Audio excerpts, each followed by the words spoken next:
All right. Thank you, Chris. Shalom, everybody. I am privileged and honored to bring to you a dear friend of mine here in the Atlanta area, Mr. George Rishfeld. Before I turn it over to him, I just want to brag on him a little bit. Um, George is he's an in-demand speaker through the Georgia Commission on the Holocaust. That's actually how I first encountered George. He also speaks for the Bremen Museum here in Atlanta. That's Atlanta's Jewish History Museum. And tell you what, the first time I met George again was through the Georgia Commission on the Holocaust. He was speaking at Woodstock First Baptist, and my daughter attends school there, and he spoke there for their history club, and I was floored by his story, and I thought immediately, this is a guy I want to get to know, and if anything, get him on a platform like this so that you could hear his story. But we became fast friends. If you love Vietnamese food as George does, it's pretty easy to break bread with him at that point. And we've shared a few meals together.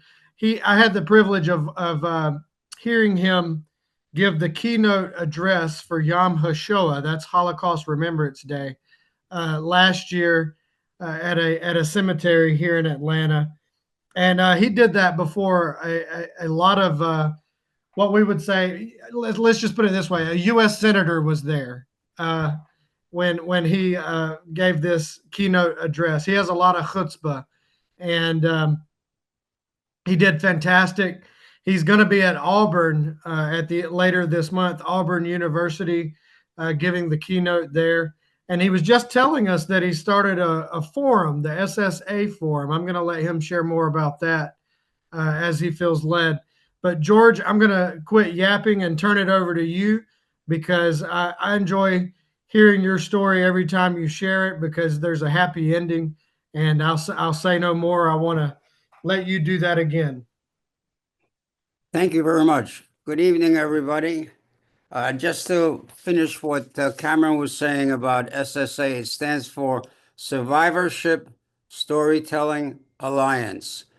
And what it is I was asked by a group of students to create something to help fight anti-Semitism on campus.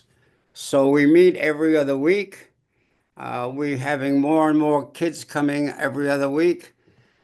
They want to hear what help they might want to get from old geezers like me about life, how to handle anti-Semitism on campus.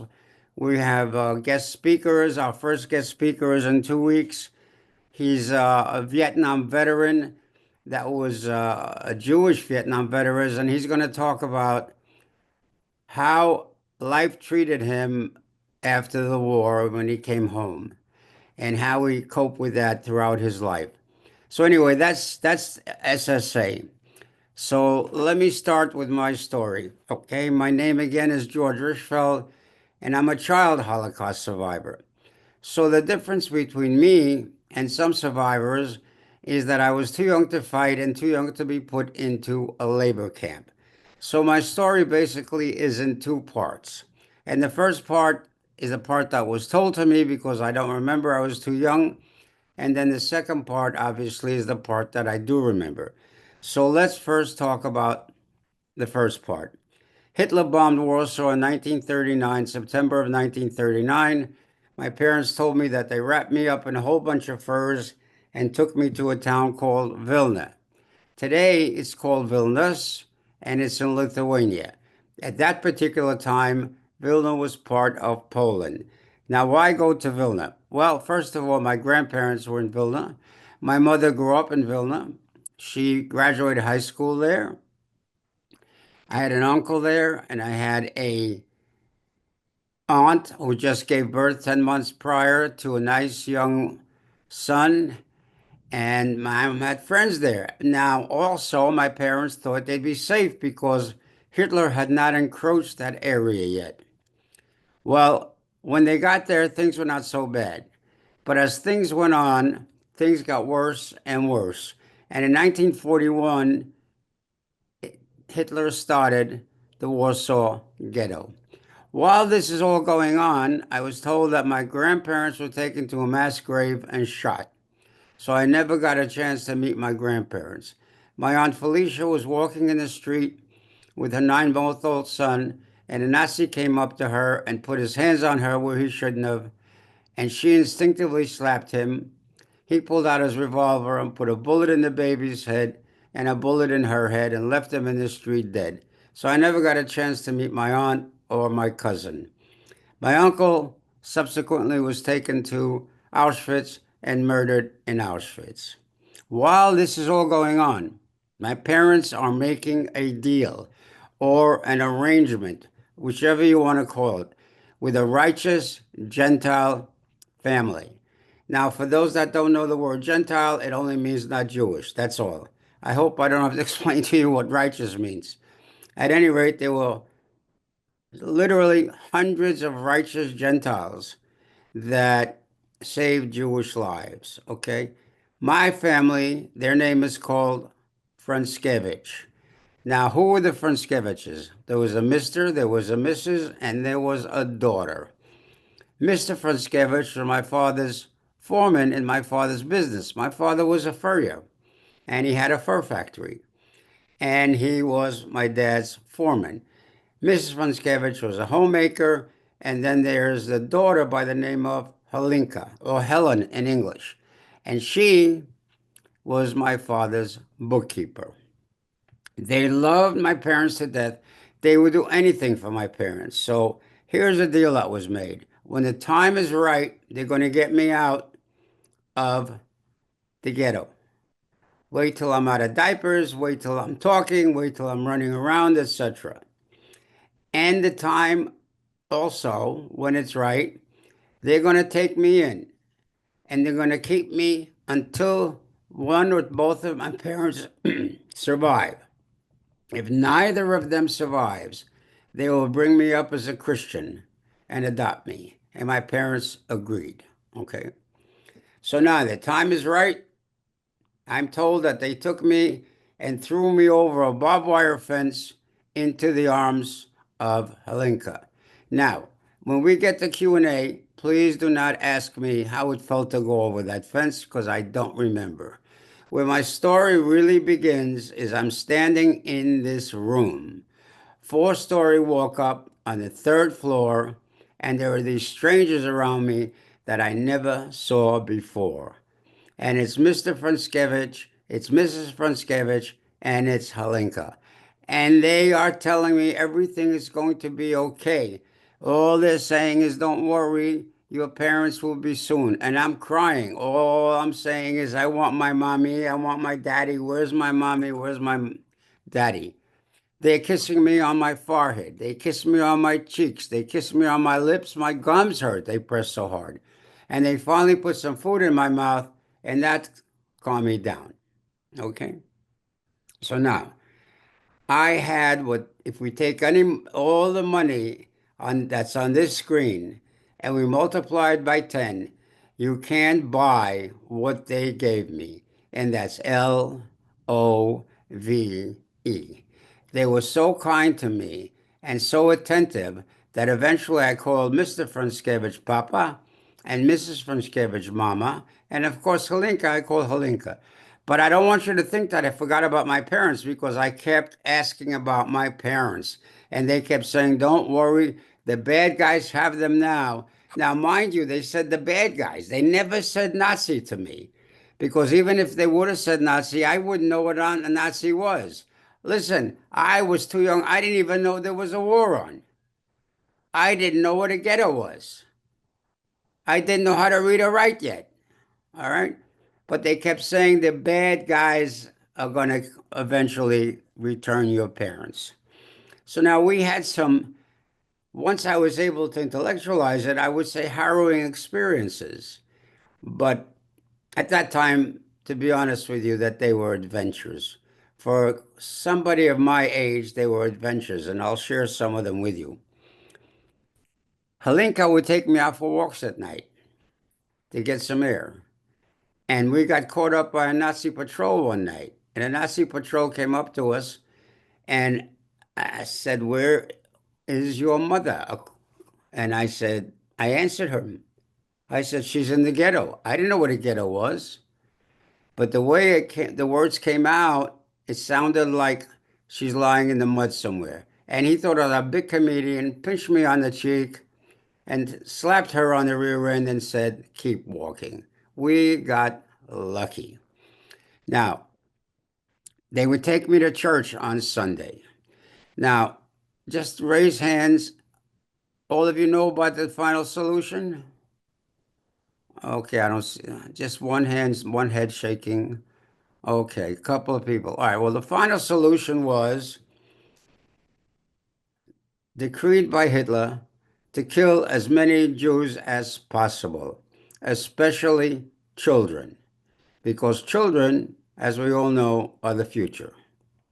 So they would send trucks around collecting what they could, children. And keep in mind that the righteous Gentile were just in as much danger as the person they were hiding, because the righteous Gentile couldn't say, "Well, I never did this again. I'll never do it again. I'm sorry. Please forgive me. It'll never happen again." No, you're dead. You're either dead or you're sent to a labor camp and you die there. Okay?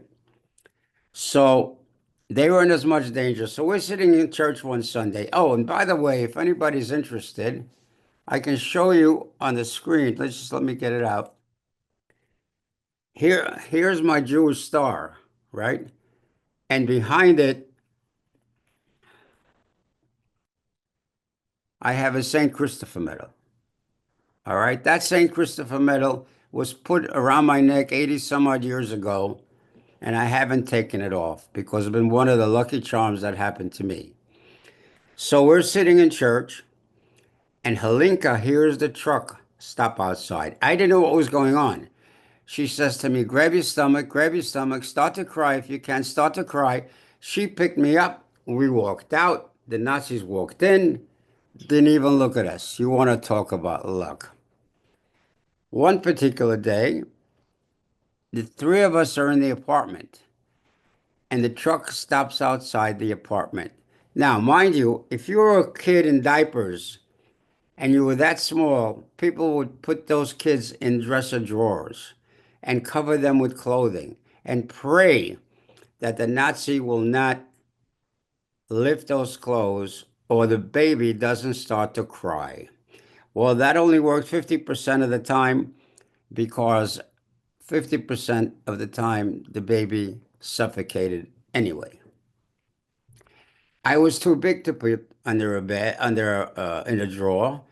So what they did, they told me to get under my bed. And what they did is they took the blanket and drew it down to the floor. So when you walk into the room, what do you see? Only blanket, right? So the Nazi bad guy, of course, walks in. I hear footsteps. I'm lying there with my arms crossed, and I got my eyes closed. And the next thing I know is this blade comes through the mattress and touches my chin. Does not break skin, but then comes out. Now, if that Nazi wasn't lazy and he would have picked up the blanket, I wouldn't be here to tell you the story. Got lucky again. One particular day, Mama says to me she's going out to get some food. And remember, you don't open the door no matter who comes to the door, even if it's your father. Now, why would she say that to me? The ghetto was formed in 41, it was disbanded in 43, and 95% of the people were murdered. I don't know if she knew that or didn't know that, but she said, even if it's your father. Now, the apartment was like a railroad flat. It was one room after another, after another, after another. Okay. My room was the last room, and I shared that with Helinka. All right. So she's gone, and I'm all by myself, and I get kind of bored, because I didn't have a Nintendo to play. I didn't have a TV. I didn't have an iPad. I didn't have an iPhone. So I knew what am I going to do, right? So I took this finger and I went to my window, and with this finger, I was shooting those bad guys that are keeping me from my parents. All of a sudden, there's a knock on the door. Now, there was a bathroom by the front door. If you went to the bathroom and you stood on the toilet seat at that time and you were my height, there was a slotted window there. You could see who was at the front door. And guess what, folks? It's my father. And he's with another man. And the man reaches in his back pocket, wipes his brow, and I see a gun in his belt. I never saw this gentleman before in my life. I don't know who he is. And I was told, don't open the door. I didn't open the door. Okay. Who was the first person to walk up the stairs? Mama Franskevich. She lets them in. I jump on my father. And first words out of my mouth is, where is mommy? Why didn't you bring me mommy? And he said, don't worry. She's fine. She'll be with you soon. Well, the story has a very sad ending. Obviously, my father had escaped from the ghetto. He actually escaped from the ghetto 2 months before it was disbanded and all those people were murdered. The guy that was with him was his best buddy since they were like 5 years old. They did everything together. Best men at each other's wedding. They played soccer on the soccer team, Maccabee soccer team. They did business together, etc. They both escaped. They both showed up at the apartment. They left the next morning. My dad told me later that as they got to the edge of the forest where their encampment was, they started running neck and neck like this, and his buddy got behind him. And the bullets that were headed for my dad caught his buddy and killed him. My father said he turned around, he couldn't help him. My father took off and he made it. We got lucky as the Rishfelds, we got lucky again. 1949, my dad shows up again. Okay. This time he brought me a wooden pistol carved out of wood. So I parked my finger, and now I had these bad guys to kill with this wooden pistol. All right. But again, where's mommy? Why didn't you bring me mommy? Don't worry, she's fine. She'll be with you soon. Well, let's fast forward about 25, 30 years and sitting around and having some vodka with my dad. And I said to him, all right, it's time now you told me the truth. Why didn't you want to tell me about mom? He said, because I thought she was dead. And I did not know how to tell you that at that particular time. Because they killed 95% of the people in that ghetto and only 5% survived. All right, or maybe only 3% survived. So now the war ends and mom is saved. Why was mom saved? That's the question all of you should be asking. Why was mom saved? And this is a story for you ladies. Mom was saved because she didn't have any wrinkles on her face. All the other inmates had wrinkles and were sick. She looked healthy than anybody else because of the lack of wrinkles. From the neck down, she was very sick. But the Nazi came up to her and said, what can you do? They had a selection process. What can you do? And she said, I can sew on any machine. So they took her and put her in a ghetto by the name of Kailis, and that was a textile factory making clothes for the Nazis. So she spent the remainder of the war sitting at a sewing machine with an extra cup of hot water, probably, and maybe an extra piece of stale bread. But she had a roof over her head because, as you know, Eastern Europe, 6 or 7 months out of the year, it's snowing. So now, General Eisenhower and his troops, they liberated most of the death camps and some ghettos. The Russians liberated mostly ghettos. So she's liberated by by a bunch of Russians, and she's put on this train platform that will take her to my apartment or the Franskevich's apartment, thinking that her husband is dead. But why did she have no wrinkles, folks? Ladies, this is for you. She had no wrinkles because since she was 4 years old, her mother rubbed her face every morning with a cucumber. And if you look at some of your cosmetics, you'll see there's cucumber in it. And I even saw an ad for a cucumber cream on TV. That's what saved her. All right. So now, this is for you ladies also. She's standing on this platform and she's waiting for the train. And she looks over to her right and she sees this guy walking on the platform in highly polished boots and looking really good. And she focuses in, and guess what? It's like a scene from a movie. It's my dad. And they both recognize each other and they run towards each other and hug for about 10 seconds. My mother then lets go and slaps my father across the face. And he says, "What's the matter with you? Have you gone nuts? Are you crazy?" And she says, "How dare you look so good? How dare you be so clean? How dare you smell so good?" Well, let's look at it from this point of view. He lived in a cave for 2.5 years in the forest as a partisan fighter. There are no showers in caves. And I'm sure he grew a beard for the whole time. And he must have bathed once a year or something like that, right? So you can imagine what he looked like and what he smelled like. So he cleaned himself up, coming to get me, thinking she's dead, and he stole the uniform. So at that time, if you're walking around in a Russian officer's uniform or a American officer's uniform, you can do anything, you can go anywhere. Okay. They both showed up at the apartment. I jumped on the both of them, and I don't have words as to how that went. Now, we stayed there for about 3 weeks, and we ended up in a DP camp, a displaced persons camp, thinking about planning our future. All right.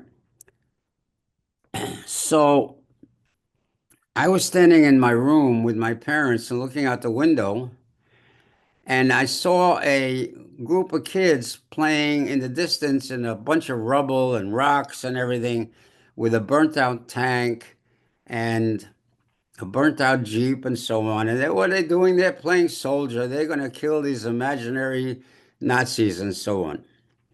So I asked my parents, can I go out and play with them? And they said, of course. Now, mind you, I'd never played with any children. I was always with adults until that point. So I go out there, and what are they doing? They're playing soldier. They're going to, with their fingers, they're going to kill more Nazis. All right. Now, these are all survivor kids.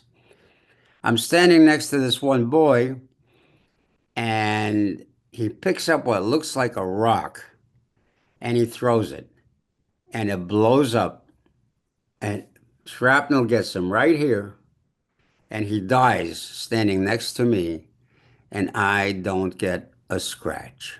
Not a scratch. Chaos, absolute chaos. Can you imagine the parents? Can you imagine this kid survives the whole war and this is what happens to him? The parents thought it was my fault. Obviously, it was a grenade that had not exploded, and the problem was he didn't throw it far enough. And over time, it had pebbles around it, it had some dirt, a lot of dirt around it, and it looked like a big rock. All right. We were thrown out of the building we were in. We had to go to another building because those parents were created an unbelievable ruckus blaming me. The next thing I know, we're leaving and we're on our ship on our way to Brussels, Belgium. Now, mom had a buddy since childhood that was also a furrier. And remember, Chancellor became Hitler became chancellor in 33. In 39, he bombed Warsaw. In 35, she left and said, I'm going to Brussels, Belgium to open up a fur shop. And she did that, and she became filthy rich. And so she spent the whole war looking for her friend Lucy. Okay, she finally found us in this displaced persons camp and got us out, and that's how I ended up on that ship going to Brussels. Now, Brussels, Belgium was the first time I learned how to read or write, and it was French. 1949, Christmas Eve, we arrived in the United States through the auspices of one of my mother's uncles that came here in 1927. At that time, there are some senior citizens on. You probably remember 1949 was a very tough time to get an apartment because all the soldiers that were coming back and the immigrants that were coming in with them. So we got an apartment through my mother's uncle in an area called Murder Incorporated in Brooklyn, which is a very tough area and was extremely tough because of the mafia and the gangs and everything else. First day in school, they put me into a classroom, but here's the mistake that my mom made. She dresses me in overalls. That was not cool. She must have seen some ad in some paper or magazine with a farmer standing there and says, come to America, money grows on trees, and so on, and democracy and free speech, etc. Well, so she must have seen a picture like that and put me into overalls. They put me in this classroom and they put me in front of the classroom, the teacher does, and she has a card with my name on it. Okay. And she says, I want to introduce you to a new student, this refugee boy. Well, my name wasn't refugee boy, my name was George. Okay. And I wasn't, and she said he's a refugee from France. I wasn't from France. I was from Belgium at the time and originally Poland. Well, I'll never forgive her because then she asked me to sing Frere Jacques. And I said, no sing, no sing. She said, yeah, you sing. Okay. So I sang Frere Jacques, got a bunch of books, had to go through the schoolyard to get to the apartment. And a bunch of bullies come up to me and knock my books out. And I end up with a bloody nose. And I did not fight back. That happened two more times, and my dad finally sat me down and had a little conversation with me, and I started to fight back. And once I fought back, nobody's ever touched me again. And as a matter of fact, those bullies wanted to become my friend. Now, we're 2 years in, mom with a broken English comes to the school and says, you know, my son is smart. He went to school in Europe. They have a better educational system. I think you should skip him. And you know what? They did. So now, my birthday is in April. My birthday's in 2 weeks. I'll be 86. And here in Atlanta, you graduate in May. In New York, you graduate in June. So I just graduated high school. And by the way, the first 8 years or so, mom would not walk into a synagogue because she had felt that God had abandoned her. Okay, she subsequently did. So we have the graduation, and as my father is hugging me and congratulating me, I whisper in his ear, I'm joining the army. I need your signature. And he said, what? Why do you want to do that? And I said, because I want to learn how to fight formally, handle a weapon, and also protect you in case what happened in Poland happens in this country. Now it's my adopted country, and I'm an American, and that's what I want to do. And he said, fine. But I said, Mom has to sign too. And he said, that might be a problem. So he said, but I have an idea. So we went out to dinner that night. And after the third glass of wine, my mom signed. Okay. So I ended up at Fort Dix, New Jersey for basic training. After the basic training, they gave us 2 weeks off before we went to our next facility. Now, mind you, this was supposed to be a peacetime army. It was after Korea and before Vietnam, during Martin Luther King days, and the N word to the back of the bus, the two water fountains, the two restaurants, places, the two toilets, etc. All right. So they send me to a place called Fort Chaffee, Arkansas, y'all, and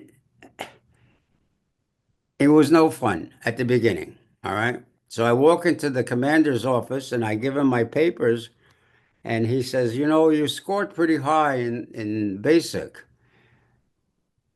We're going to promote you to platoon sergeant. Now, for those that don't know, a company has 200 men and a platoon has 50 men. And I said to the commander, I said, wait a minute, I just turned 17. What do I know about leading 50 guys? He said to me, soldier, turn around and go do your job. I said, okay. So now I walk into the barracks, and barracks are 2 floors, okay? And on the second floor, there's a room for the sergeant, which is big enough to have about 4 guys in there. So I walk in, and everybody's got a name tag on and so on. I take a foot locker and I stand up on it. And the first thing I do is I introduce myself and I say, I'm George Rishfeld from New York. Going to be your platoon sergeant. And the first thing I did is I took out my Jewish star and I hung out my Jewish star to let them know who I am. Now, I'm in the South, folks, and I'm with a lot of racists, okay? I let them know who I am. I then looked over to my right, and sitting right up front is a guy with a big tattoo on his arm. And I knew what it was. I called him up and I said, Teague, what's your first name? He said, Billy. I said, tell me about that tattoo, which I knew what it was. And he says to me, well, that's a club I belong to. I said, really? And what's that KKK stand for? He said, that's the Ku Klux Klan. I said, really? Well, what does the Ku Klux Klan do? Well, we're a social organization. We have picnics and we have outings and we play cards. I said, your parents part of it? He said, oh, my grandparents too, everybody in the family. I said, great, you've got squad one. He said, going to make me a squad leader? I said, yes, you've got the first squad. Any of your friends here? Yeah. The 3 of them came up. I gave them squad 2, squad 3, squad 4. And I said, and Billy, you're going to be in my room upstairs with me because you're going to watch my back. And also, if I tell you what to do, you're going to do it, right? If I give you an order, even if you don't want to do it, you're going to do it, right? Because you're going to protect me no matter what happens. He said, boss, you're the boss. Folks, the next 2 years were a piece of cake. All right. So now I'm going to stop there because if I go on with my Army experience and so on, we'll be here till 4 o'clock in the morning. So, Cameron, if you're listening and you're on, can we start the PowerPoint? Absolutely.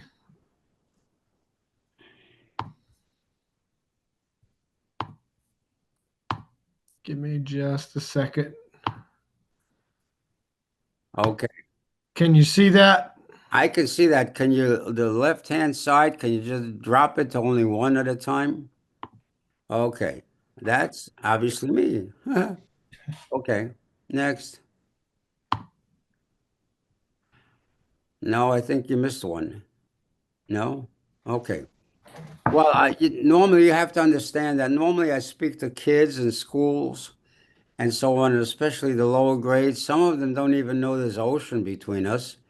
Some of them don't even know where Poland is and where Brazil is and so on. So I give them a little geography lesson, okay? That's why that slide is there. Okay, next.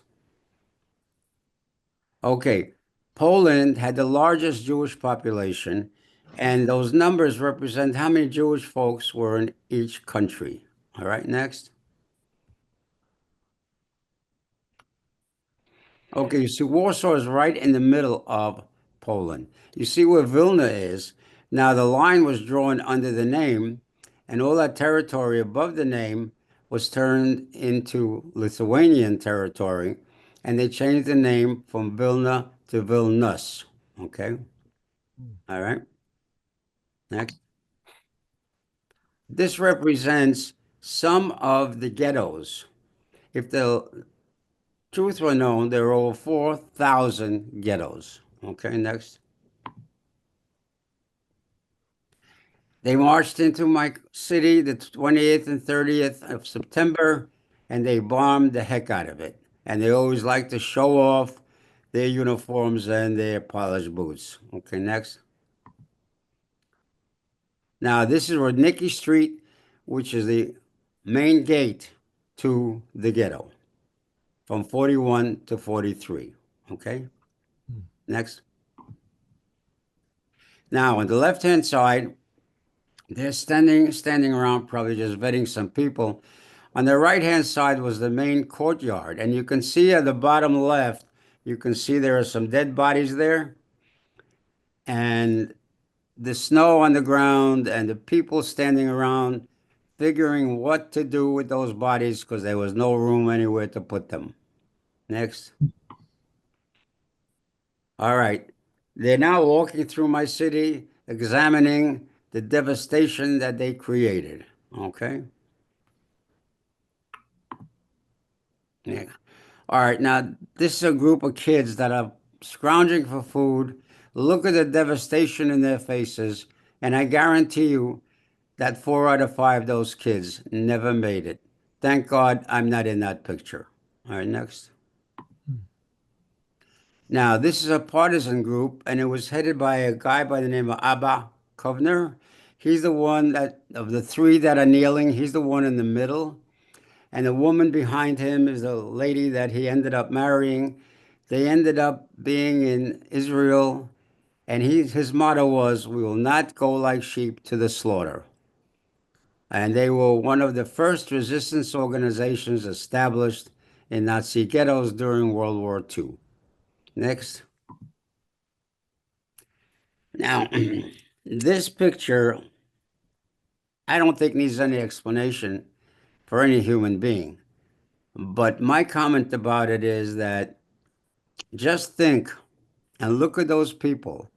Just think if you could be that person that would make that happen, could you live with yourself? I couldn't. And yet that's what the Nazis did to people. Hmm. Now, if you all heard of Elie Wiesel, and especially if you haven't, read his book Night. It's about him and his father going to Auschwitz. His father didn't make it. That's Elie. He graduated from Auschwitz probably around 80 pounds, 80 or 90 pounds, and came to the United States, became a Nazi hunter, an author, a professor, and he even won the Pulitzer Prize. And he passed away a couple of years ago. Okay, next. I'm sure these guys are just sitting around contemplating their fate and what's going to happen to them next. Next. Now, public hangings were entertainment. They would bring in townspeople because, as you know, Auschwitz was built in a town called Auschwitz. All right. So they would bring in these people and they would tell these people, if this is what's going to happen to you if you disobey us. Now, if you look at about 11 o'clock, you'll see some helmets. All right. I took a magnifying glass to this picture, and those are Nazi soldiers laughing. To them, it was entertainment. Okay, next. Okay, now this is actual guards at Auschwitz. And the women, there are records saying that women, some of the women were more deadly and more brutal than the men. And what are they doing? It looks like they're eating ice cream or something. And they have an accordion player and they're laughing and they're having fun. And the guys on the right are also actual guards and they're just standing around and smoking. And probably the conversation is, well, how many did you kill today? How many did you gas? And so on. All right, next. Same group. Now they're fully dressed and they took a picture because they wanted everybody to know who they were and what they look like. And they've still got the accordion player and they're having fun, folks. All right, next. This is what they did with the bodies before they burnt them or buried them in mass graves. This is how they transported them. Next. Right to left. My father, mom, grandpa, Felicia, younger sister, mom's younger sister, my aunt, her husband, who was killed in Auschwitz 1 year before the war. Okay, next. Grandparents circa 1920. Next. Mom and dad 1 year before the war. There I am again.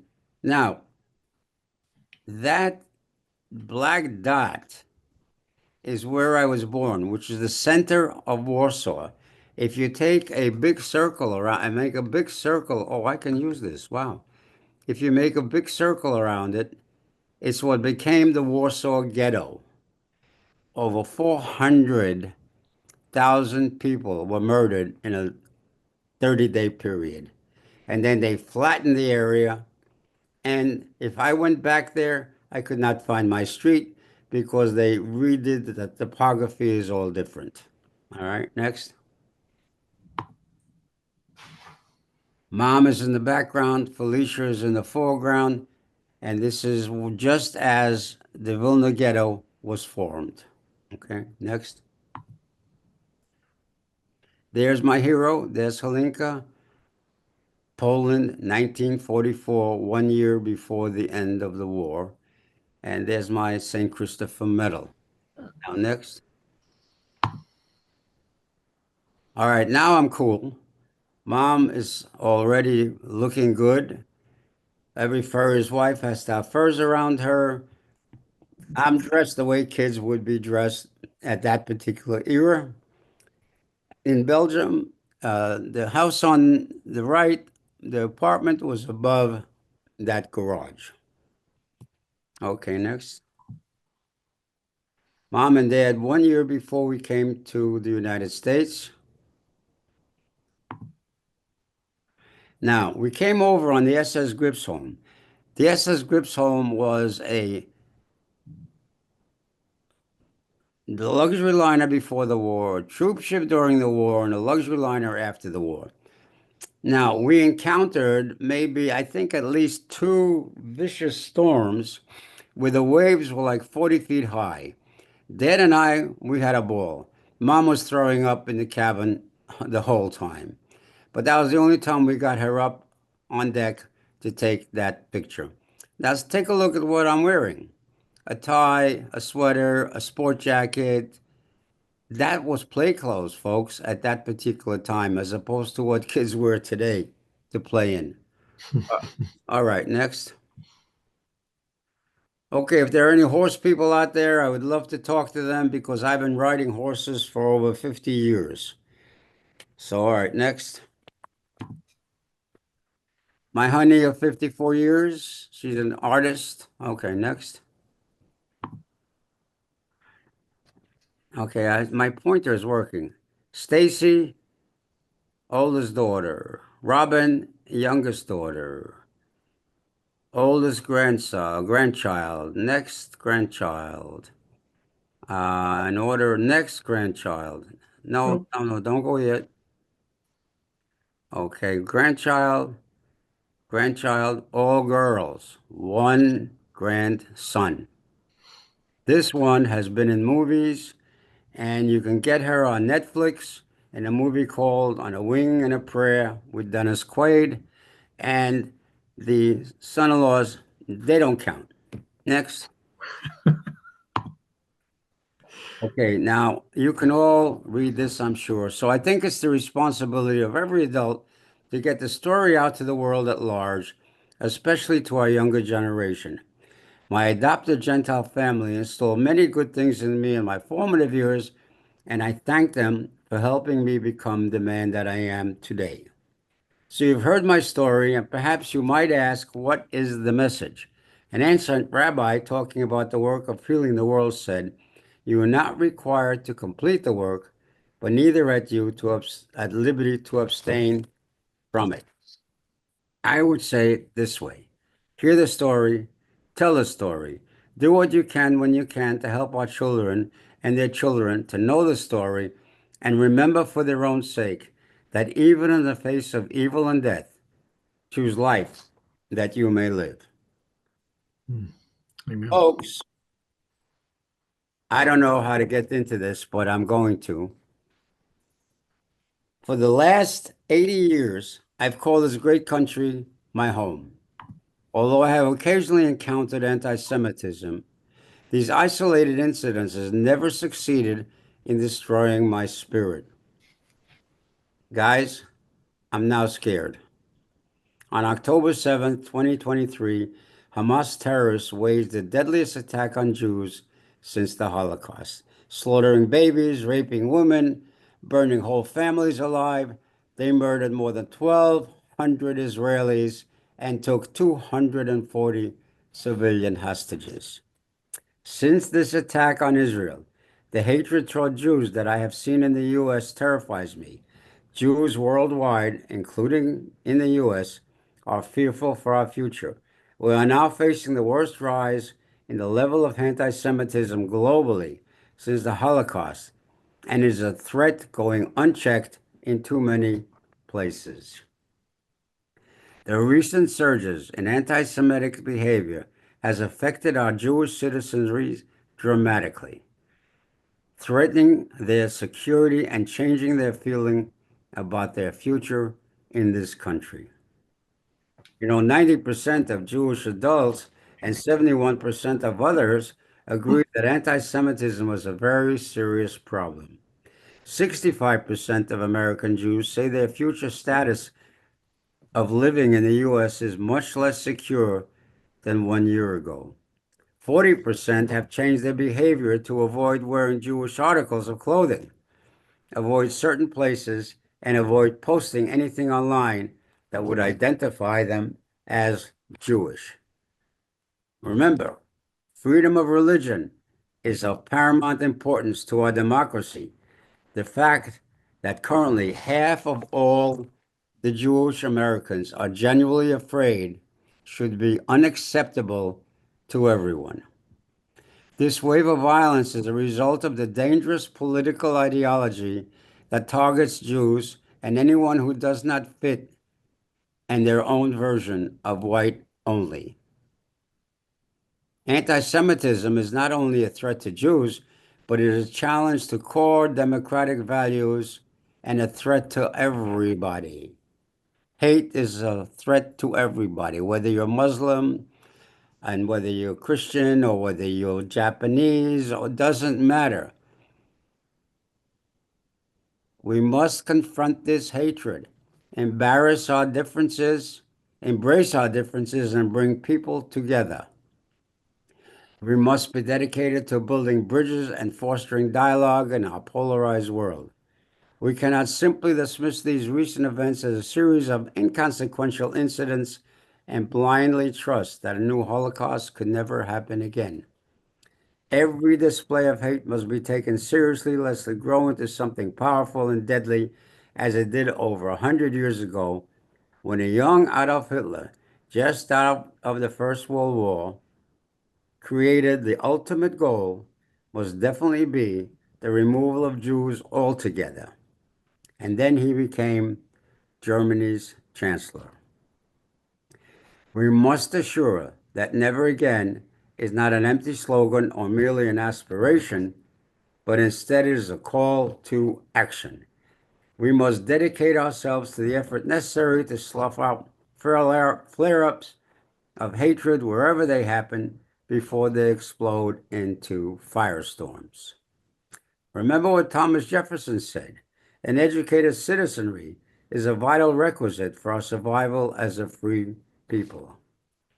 Our universities, colleges, high schools must step up immediately to denounce and remove the hate crimes on their campuses and provide whatever resources may be required to ensure the safety of all of their students.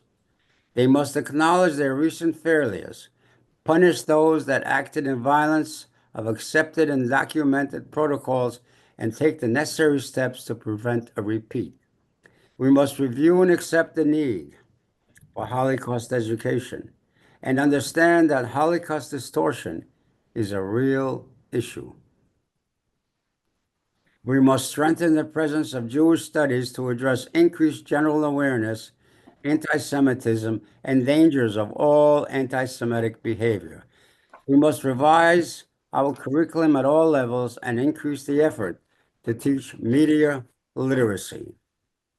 It is the responsibility of every adult to get the story out to the world at large, especially to our younger generations.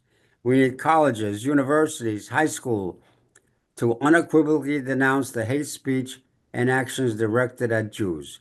We need our public officials to urge mutual respect and denounce hate speech directed at Jews. Every American in a position of power or influence must be quickly and clearly condemn any manifestation of anti-Semitic, regardless of origin. Just in closing, over the years, I've learned that fear, while powerful, doesn't have to be paralyzed. I've walked on fire times, each reminded me that fear can be transformed. When approached with focus and intention, fear becomes a catalyst, not a roadblock. This is one of those moments, guys. The path forward may not be smooth, but it is navigable. And we're not walking it alone. Gratitude is the antithesis of fear, and focusing on what we are thankful for can help us overcome anxieties and worries. I'm grateful for your interest. I'm grateful for your listening to me, and I remain hopeful for our country and fully committed to guiding anybody that I can help through this period with clarity and calm. We, as Jews and everybody else, have faced uncertainty before. We've come through it stronger, and we will again together. And remember, guys, I don't want my past to become anybody else's future. Thank you.